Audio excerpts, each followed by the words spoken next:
bienvenue sur Kala, le podcast voyage par Alban Deloul. Alban, c'est qui ? C'est moi. Je masse, j'anime des méditations, des ateliers de human design et d'art-thérapie. Ce que j'aime par-dessus tout, c'est les couchers de soleil et voyager. Alors c'est ce que tu vas retrouver par ici. Kala, c'est quoi ? C'est l'absence de limites. C'est la liberté. La liberté de changer ta vie, d'élargir ta vision. C'est que tout est possible. Alors c'est ce que tu vas retrouver dans les épisodes qui arrivent. Belle écoute! Bonjour et bienvenue pour ce 5e épisode de Kala, le podcast voyage par Alban Deloul.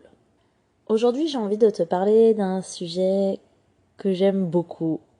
Les rencontres. J'en ai déjà pas mal parlé la semaine dernière, expliquant que c'est ce que je préfère dans le voyage en solo. Et aujourd'hui, je vais te raconter une histoire qui montre qu'il n'y a pas que quand on voyage en solo qu'on peut en faire. Je suis partie en janvier 2022 à bord de mon van Gigi avec mon copain. On avait un peu planifié d'aller de la Grèce au Portugal ou du Portugal à la Grèce. On savait pas forcément trop quoi faire après. Et en fait, pour son anniversaire en mars, je lui ai offert des places pour le concert des Red Hot Chili Peppers le 12 juin à Bratislava. On savait qu'on devait rentrer tout de suite après, donc on s'est dit, après la Grèce, on va aller rejoindre Bratislava et la fin de notre trip, ce sera d'arriver à Bratislava et on finira ce merveilleux voyage en apothéose avec le concert. Donc la rencontre dont je vais te parler aujourd'hui s'est donc passée à Bratislava. On est arrivé, si je me trompe pas, 2 jours avant le concert. Oui, c'est ça, le 10 juin 2022. On a cherché un peu où dormir à l'aide de notre application Park4Night qu'on utilise très souvent pour trouver des endroits où poser le van.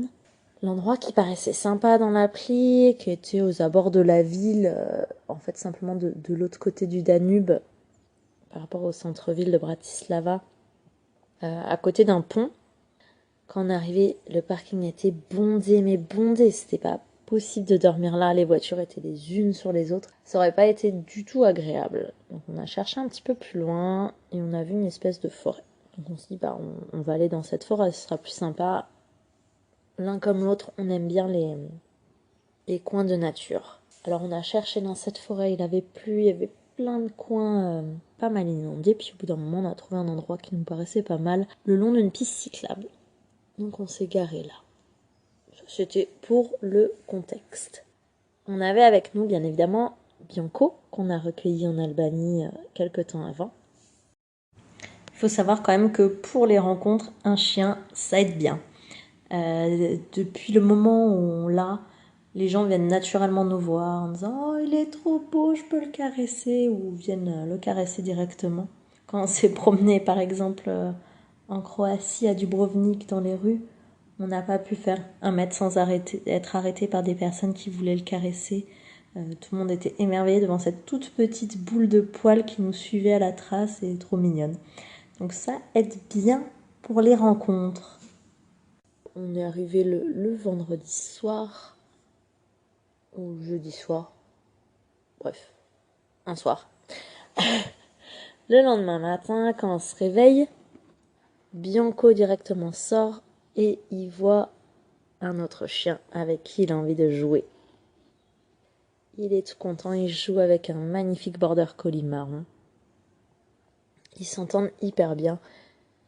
Et là, en fait, la personne qui est la propriétaire du chien, on se dit bonjour et elle nous parle en français. Elle avait repéré notre plaque et elle nous explique qu'en fait elle a travaillé pendant 7 ans en France, qu'elle connaît bien la France, qu'elle aime beaucoup ce pays et elle nous dit qu'elle est un petit peu pressée, qu'elle vient de finir sa balade avec son chien et nous demande si on a besoin de quoi que ce soit. Nous un petit peu gênés par politesse, on dit non c'est gentil et là elle nous dit à manger, une douche. Ceux qui voyagent en van savent, une douche, ça ne se refuse pas. Là, on s'est regardés tous les deux de la magie dans les yeux, on a dit, ok, Alors on l'a suivie, elle nous a amenés chez elle. Adorable, ça faisait quoi, peut-être 10 minutes que nos chiens jouaient ensemble. Et cette personne incroyable nous invite chez elle. Elle ne nous connaissait pas. Donc là, on apprend qu'elle s'appelle Martina, qu'elle a 2 enfants, qu'elle adore la France, qu'elle y retourne régulièrement. Elle a travaillé en fait comme psy pour Orange. Et c'est comme ça qu'elle intervenait régulièrement sur Lyon, sur Paris, sur Toulouse. Et aujourd'hui, elle est toujours psy, mais à Bratislava. Et elle s'occupe des expatriés français. Donc c'était hyper intéressant. Et en fait, cette femme a beaucoup voyagé, seule et avec ses 2 enfants en bas âge. Et elle sait l'importance des rencontres, la magie que ça peut être. Et c'est comme ça qu'elle nous a ouvert sa porte. Et elle a été tellement, tellement gentille. Non seulement on a pu se doucher chez elle, mais aussi elle nous a nourris. Elle nous a laissé rester un peu chez elle, présenter ses enfants. On lui a expliqué qu'on cherchait un vétérinaire pour les vaccins du chien. Donc elle nous a tout de suite pris rendez-vous avec le vétérinaire où elle emmène son chien. Elle a demandé à sa fille de nous accompagner parce que sa fille parle également français, donc pour pouvoir traduire, être sûr qu'on se comprenne bien avec le vétérinaire. Parce que parfois en anglais, même si on parle bien, les termes médicaux on ne comprend pas forcément et puis c'est pas garanti que le vétérinaire lui parle anglais. Donc c'était tellement adorable. Et elle nous a ouvert grand la porte, nous a dit que si on voulait rester dormir, on pouvait. Très gentille. On a vraiment énormément discuté avec elle, avec ses enfants. On est resté l'après-midi chez elle, la soirée. Puis on lui a demandé si elle connaissait pas quelqu'un qui pourrait garder Bianco le temps du concert. Parce qu'on avait un peu peur. En fait, ce concert était au cours d'un festival dans un stade. Les portes ouvraient à midi et le concert finissait un petit peu avant minuit. On lui expliquait qu'on n'avait pas envie de laisser le chien aussi longtemps, il était encore petit. Puis on avait peur qu'il fasse trop chaud, qu'il soit pas bien.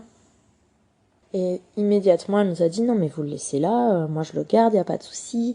Il sera avec Charlie, donc son chien, avec qui Bianco s'est immédiatement entendu. C'est grâce à lui grâce aux 2 chiens qu'on a fait connaissance.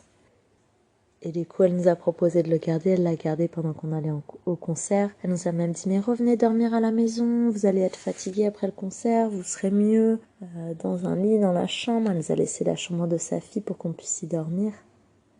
Ça a été une rencontre absolument magique. Cette femme est incroyable. On a pu beaucoup discuter de voyage, bien évidemment, mais aussi de choses qui la passionnent, comme par exemple le feng shui. Et on a eu l'occasion donc de la revoir parce qu'elle allait voir ses amis sur Toulouse. Et elle a fait une halte au retour avec ses enfants, dormir avec nous. On a passé une soirée incroyable à discuter sous le ciel étoilé. Et c'est ça la beauté des rencontres de voyage. Des personnes que l'on connaît ni d'Adam ni d'Ève, que l'on voit pour la première fois et qui nous marquent profondément. Des personnes généreuses que l'on a envie de revoir. On ne sait pas si on reverra un jour, mais qui nous marquent profondément, avec qui on fabrique des souvenirs incroyables. Pour moi, c'est ça la beauté du voyage, la magie. Et cette femme, Martina, elle incarne exactement ça.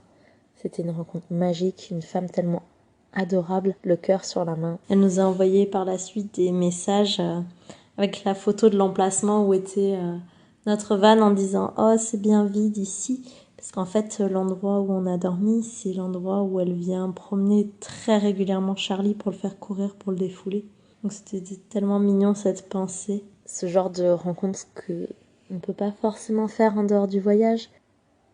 Parce que avoir déjà vécu le côté inconnu, d'être dans un autre pays, l'inconfort, la sortie de la zone de confort surtout, on ne la comprend pas forcément lorsqu'on voyage pas. Alors ça crée un lien invisible et incroyable, magique.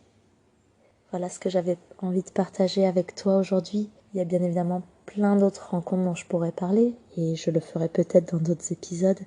Mais celle-ci est une des plus belles à mes yeux aujourd'hui et une qui compte beaucoup.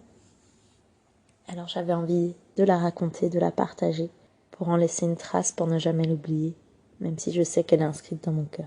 Est-ce que toi aussi, tu as fait des rencontres aussi belles ? viens me raconter, viens m'écrire sur Instagram pour me dire. Je serai heureuse de te lire ou de t'écouter. Et je te souhaite une magnifique journée.